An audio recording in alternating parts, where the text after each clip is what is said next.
Monsieur le vice-président de l'Université de Tunis 5 de Rabat, chers collègues, chers amis, chères étudiantes, chers étudiants, honorable assistance.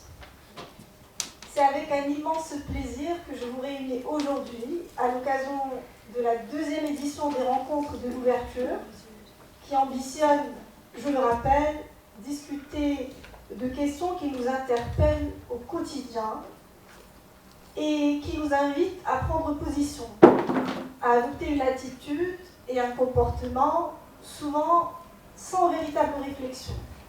Car on est pris en otage de manière consciente ou inconsciente par des dogmes, des doxas, des coutumes, des mœurs qui invitent au mimétisme et au conformisme, ce que Durkheim appelle la conscience collective, une espèce d'imaginaire collectif. Permettez-moi de rappeler, car on a souvent tendance à l'oublier, le comportement de tout un chacun de nous est sans embâche une force susceptible d'influencer le développement économique, humain, social et sociétal des pays. En effet, Gandhi n'avait pas tort de dire « Soyez le changement que vous voulez voir dans le monde ». Et son propos rejoint parfaitement le verset 11 de Surat Ar-Ra'd qui dit « Inna Allah la yughayyiru ma biqawmin hatta yughayyiru ma bi-anfusihim ». Je pense que ce n'est pas un hasard que ce verset porte le numéro 11 qui indique l'effet miroir. Autrement dit, que l'extérieur n'est autre que le reflet de l'intérieur, ce que l'on porte en nous. Chère assistance, les rencontres de l'ouverture ont pour vocation de semer des graines d'ouverture de conscience dont la germination se fera au rythme des questionnements de nos croyances et le suivi de nos attitudes dans le cadre d'une quête de sens pour embrasser soi et pouvoir ainsi accueillir l'autre, l'alter ego, dans son altérité, dans sa diversité et adversité. Dans cette perspective, l'homme n'est pas un loup pour l'homme tel que le prétend Thomas Hobbes, mais un miroir qui réfléchit sans image et dévoile ce qu'il porte comme croyance et illusion. L'homme est alors un allié indispensable pour le développement et la connaissance de soi et de son prochain. À ce titre, le verset 13 de Surat Hujurat est très éloquent à cet égard. Ya ayyuhan nas, inna khalaqnakum min dhakarin wa untha wa ja'alnakum shu'uban wa qaba'ila lita'arafu inna akramakum 'inda Allahi atqakum inna Allaha 'alimun khabir. L'élévation du niveau de conscience de l'individu fait tomber le voile sur d'innombrables pistes, explications alternatives de vision, allant des plus évidentes aux plus subtiles, lesquelles échappaient à sa conscience d'autrefois.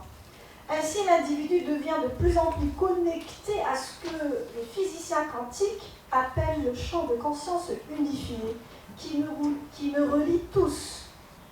L'élévation de conscience passe en principe par la connaissance livresque, réfléchie, et sa mise en œuvre par un apprentissage explicite et implicite pour l'incarner. Les conférencières et conférenciers des rencontres de l'ouverture proclament cette vision, viendant illuminer nos consciences par des regards prônant l'ouverture, l'hétérodoxie cas échéant, le décloisonnement disciplinaire dans la reliance et la jonction nécessaires à l'édification d'une pensée complexe, au sens d'Edgar Morin, qui n'oublie pas de prendre en ligne de compte les cécités de la connaissance, à savoir l'erreur et l'illusion, qui parasitent l'esprit humain. Nos étudiants ont grandement besoin de ce genre de conférences basées sur l'interdisciplinarité et la pensée critique. Avant de vous parler de la conférence d'aujourd'hui, je tiens à remercier Monsieur le doyen de la Faculté des sciences juridiques, économiques et sociales, celui-ci, M. Roufran, pour m'avoir encouragé et soutenu pour entamer ces rencontres.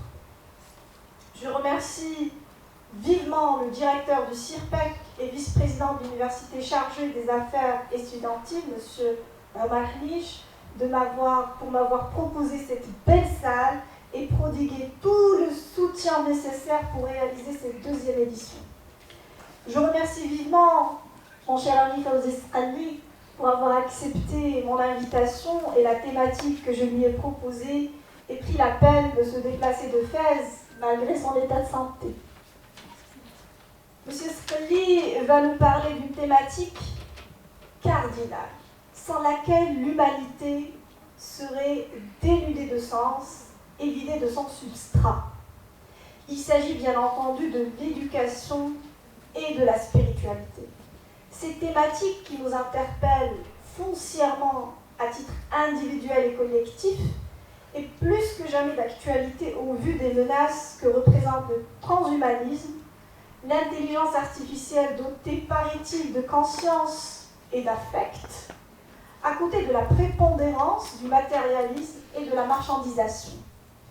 Les développements actuels poussent vers le changement de plusieurs paradigmes dans le paradigme de l'humanité pour échapper à une crise existentielle. Par ailleurs, le modèle économique actuel basé sur la connaissance accorde plus que jamais une place de choix à l'éducation, à laquelle incombe le développement économique basé désormais sur la capacité d'apprentissage et d'innovation. Cependant, quelle vision peut-on avoir de l'éducation de demain en présence de robots, de chatbots capables de production innovante sans plagiat? Allons-nous enfin virer vers la spiritualité après les manifestations spectaculaires des mots MAUX, de l'assèchement de l'âme, entre autres le burn-out, la dépression, le suicide, la montée des maladies auto-immunes dégénératrices? Allons-nous revenir à la vision humaniste et holiste de l'éducation visant au progrès à la fois individuel et sociétal des années 60 et 70, cette vision qui considère que l'employabilité et l'intégration socio-économique ne sont pas le seul et unique ou objectif ou résultat d'un processus éducatif réussi. Il faut reconnaître que les rapports de l'UNESCO ont plaidé pour les valeurs spirituelles, sans oser pour autant l'usage franc du terme spiritualité. Je fais allusion particulièrement au fameux rapport de Faure intitulé « Apprendre à être », qui parle de l'homme complet. Et le rapport de Jacques Delors intitulé « L'éducation, un trésor est caché dedans ». À côté de l'initiative pour l'éducation aux compétences de vie et à la citoyenneté de la région de Ménin, qui apporte une vision holistique de l'éducation et un cadre programmatique.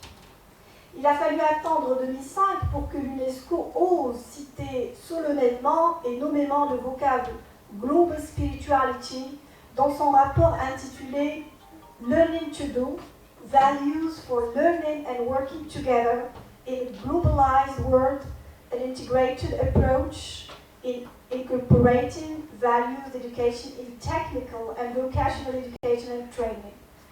Dans ce rapport édité uniquement en anglais et en chinois, on considère la spiritualité globale ou universelle une vision qui offre un sens de transcendance et d'interconnexion entre les différentes formes de vie.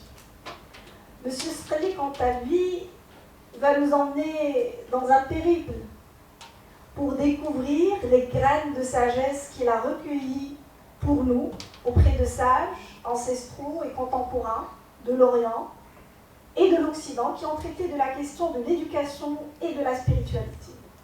Pour nos étudiants qui ne connaissent pas M. Fawzi Sqali, sachez qu'il est professeur universitaire, docteur en anthropologie, ethnologie et sciences des religions de Paris 7. Il est aussi écrivain et spécialiste du soufisme. M. Sqali est le président fondateur du Festival de Fès, de la culture soufie et du Festival de Fès des musiques sacrées du monde. Il a été désigné membre du groupe des sages créé à l'initiative du président de la Commission européenne en 2003. Chère assistance, le voyage commence. Je parie que vous serez envoûtés par le discours de M. Sqali et la profondeur d'analyse de mon cher ami. À vous la parole.